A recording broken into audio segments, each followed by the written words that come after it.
In this tutorial, I'm going to show you how you can extract a gene sequence from multiple Genbank files using Python. Now, there are instances where you want to compare a sequence from the genomes of different species or different strains of a species. And so to do that, you need to first have all your sequences in a single FASTA file. And this is where this tutorial comes in handy, because I'm going to use some Python scripts to try and then show you how you can extract these gene sequences of interest from different genomes into a single FASTA file. And to help us do this, the BioPython package will be used. Now, the gene of interest in this tutorial is the RPOB gene, and it's going to be extracted from the genomes of 6 different strains of the Staphylococcus aureus bacteria species.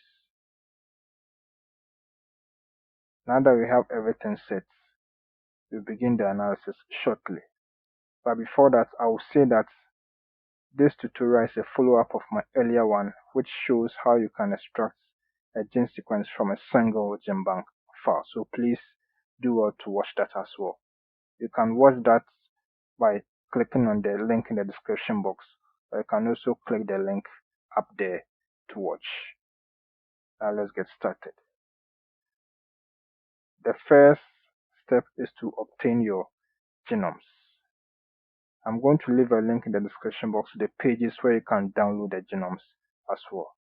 So I'll show you how you can download the Genbank files from the NCBI database. The first genome to download is the reference genome, which is the NCTCA325. So to download the genome in the Genbank file, you go to Send to here. Click and then make sure Complete Record is checked. And then in the destination, you choose File. And then when you come to the format, choose Genbank full. And then you click on the Create File button here. Then you'll be asked to save it. Because we are going to download multiple genomes, we will save it with their respective names. And I will save it on my desktop. So let's just say NCTC underscore 8325. That's the name for this genome.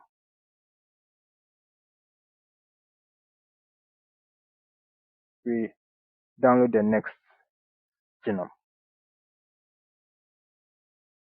which is the M48 strain. The same procedure applies.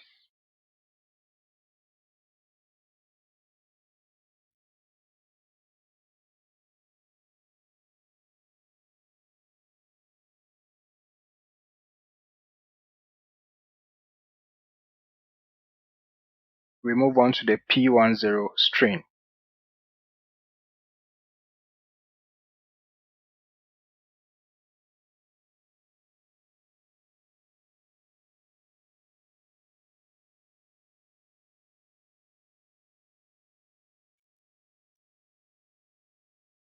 Then we download the AR465 strain.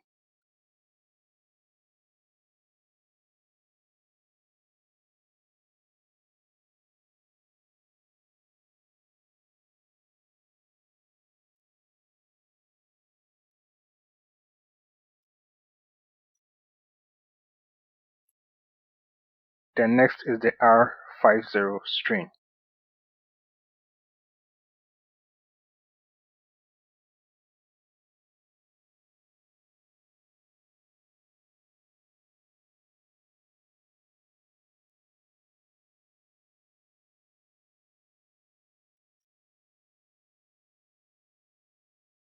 And finally, the NRS1 strain.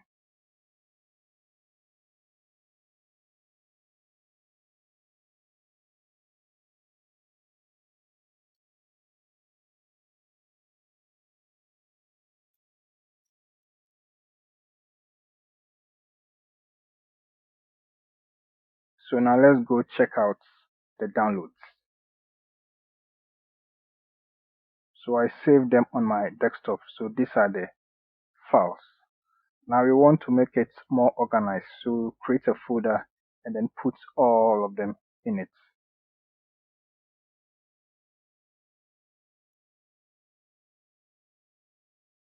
So the folder is called sequences. You can call it folder, you can call it directory, any of them. So it's called sequences and it's on my desktop.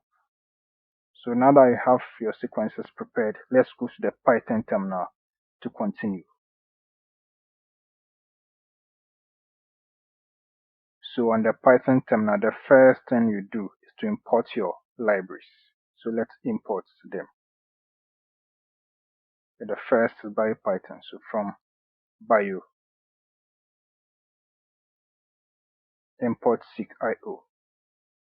The next is the OS model. So import OS. And then we import the globe as well. So say from globe, import globe. I will explain what each does later on. So let's run this.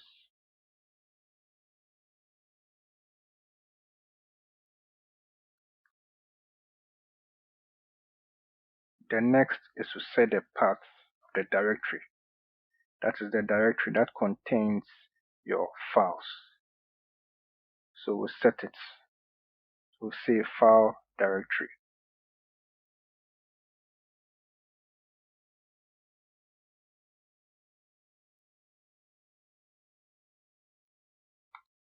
So this is the path. Please note that it's likely yours will change. So you make sure you put in the appropriate path. So we run it.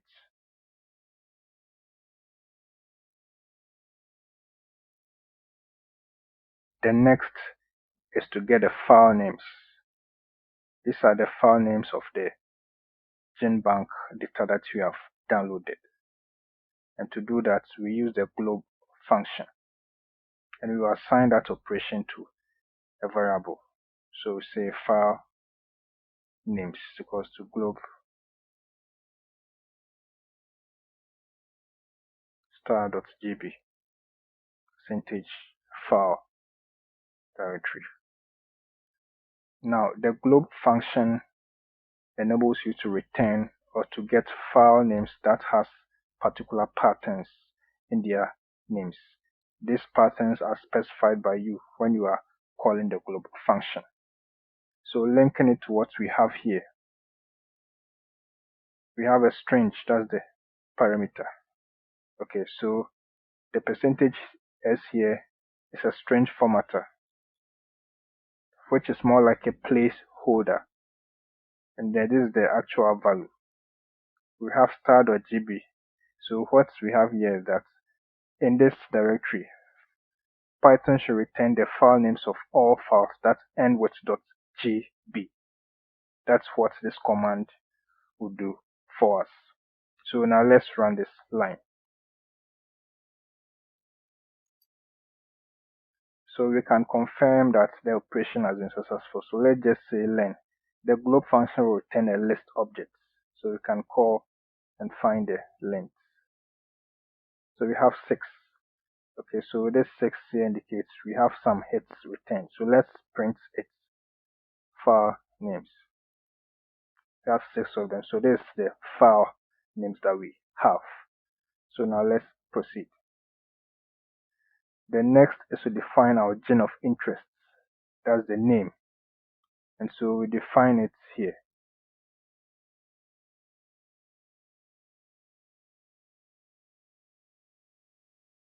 That is our gene of interest, the RPOB. We will now create an empty list. This list will be used to store the sequences that we extract. So we call it, so we say sequences equals to the empty list. So we have it also created. It's now time for us to do the extraction. So to extract the sequences, we will first create a function. Okay, so the function will contain the list of operations that will perform to extract the sequences from each of these genomes here.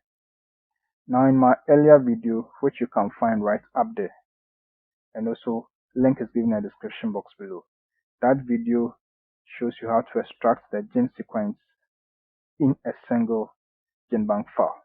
But now we have 6 of them, and there are situations you can even have hundreds and thousands of genomes from which you want to extract a particular sequence from. And so you need to automate the process so that you don't have to rewrite the entire code for each file that you want to do the extraction for. So that is why we are going to use a function to do that.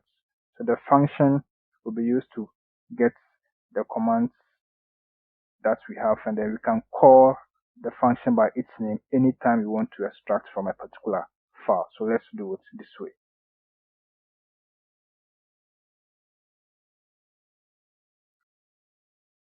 So this is the final function for the sequence extraction.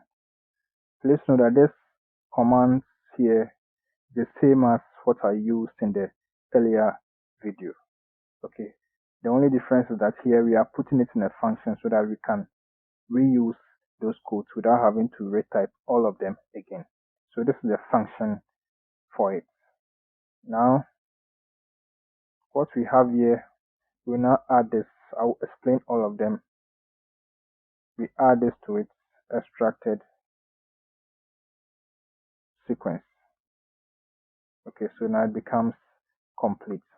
Now let me quickly explain it. So this line here will read the Genbank file. We will create an empty list, which we'll use that to extract or get all the sequences out of the type gen. And then we now scan through that particular list here to get our gen of interest.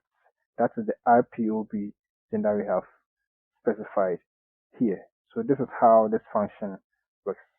And we have this return command here so that the sequence that is extracted will be returned for us.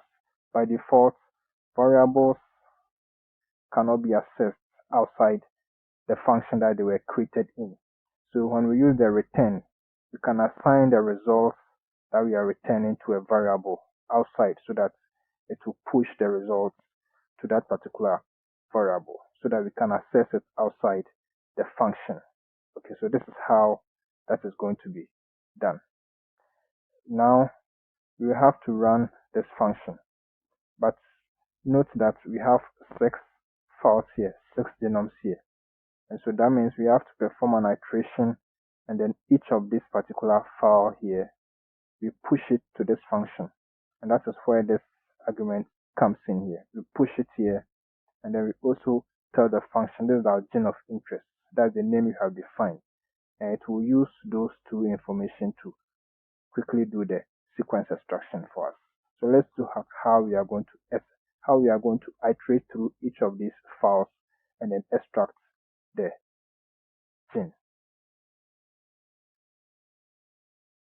So this is the code for the iteration. We are using the for loop. So we say for file and file names. That means for each file here, all these activities or commands should be performed on it. So the first line is we we call the function for extracting the sequence. That's what is here. And then the sequence will be returned to us. Now when it's returned to us, we perform some additional activity, that is to add the ID to it. And the ID we want to add is their respective names here. Okay, by default the names contains all of these parts, but we only want this aspect here. And that is where the OS comes in. So the OS will split the file names so that we can extract only this particular component for us, and that's what we have here. So it extracts, it splits and get the name, and then we remove the .gb extension here, and then we now add that information to the sequence. Okay, so please watch my earlier videos on accessing faster files as well to understand this particular lines here. Okay, so we have that one set. Now we are not done. Once we have the set, we will now append the sequence we have extracted to this. We are adding to this list that we created here. And so we do that here. So we say sequences.append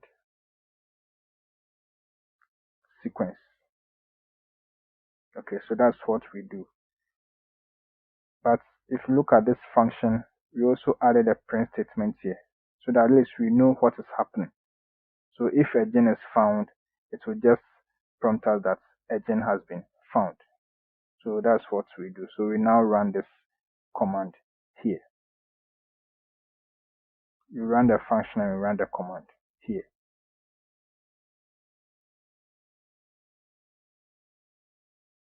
So now it's running and we can see that the genes have been found. Okay, so that's how it's done. So now we can just verify from the lists that we have, the sequence list objects. So we can say learn sequences and we have 6 of them. Okay, we can just query for one of the sequence. So let's say sequences, the first member, and we query for the ID. So it gives it to us nicely.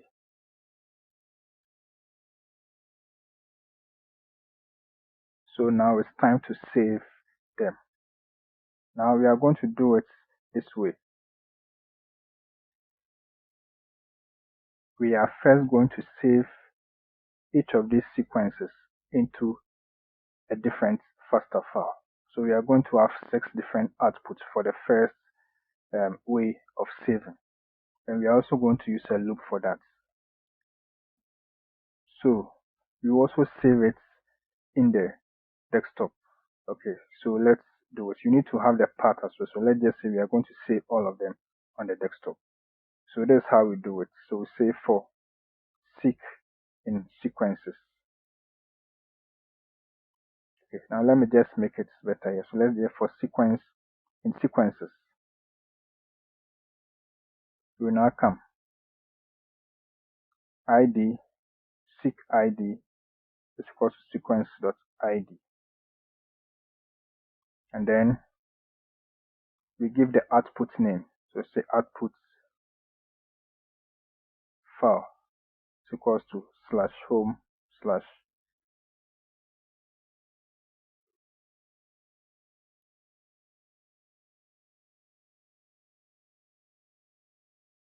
then we give the percentages, and then we give say %s dot faster, then we give seek ID. So we are also using a list formatting here. So we are saying that it should save into this part with this file name and then .faster, and the file name is what we give here as the seek.id. Okay, so now we proceed. We can of course print the ID just to confirm that we have the correct name, and then finally we save it. So we say seek io.write, and then we give what the sequence, and then we give the output file, and then we give the format, which is faster. Okay, so that's how we do for the first one. So let's run this. Okay, so it has saved them for us on our desktop. Let's go and check it out on the desktop. So these are the files. These are the individual files. Okay, so each of them contains the IPOB gene for that particular file. So let's just open one of them to see. So this is a typical FASTA file. I also have videos that shows you how to read FASTA files, so you can check them out. Link is in the description box. So this is the FASTA file for the IPOB Gen 4, that particular strain. So this is how we do it for saving them in individual files. Now let's go and then save all of them in a single FASTA file, which is a multi-fasta file.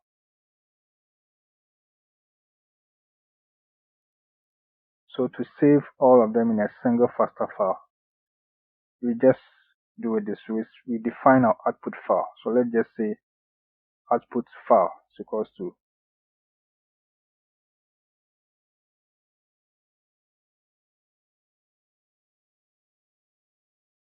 this output file. This one we don't need a string formatting, so we define that.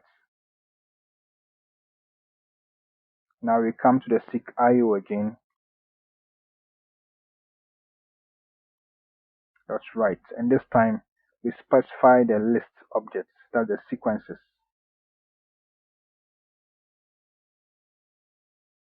Notice that the sequences list object is what we created here, and we stored all the extracted sequences in. Okay, so that's what we have here. After that, we specify the output file, and then we give the format. So now we have this there. So once we have this, we now run and then save it. So it has saved, and this number here indicates the number of sequences it's saved in that file. So now let's go and check it out and then see. So this is the file here, that's the multi-fasta file. So let's just open it and then do a bit of exploration here. And so this file here contains all the individual sequences, okay, for the IPOB. Okay, so once you have this file here can now be used for the multiple sequence alignment. In case you want to do for genetic analysis, you can just use this to do the multiple sequence alignment, and then from there you do your other activities. Okay, so in a nutshell, Python enables you to automate some of these processes which will be difficult to do manually. And so using this, you can just do a whole lot of stuff within the split of a second. So that'll be all for this tutorial, and I'll see you in the next session. Goodbye.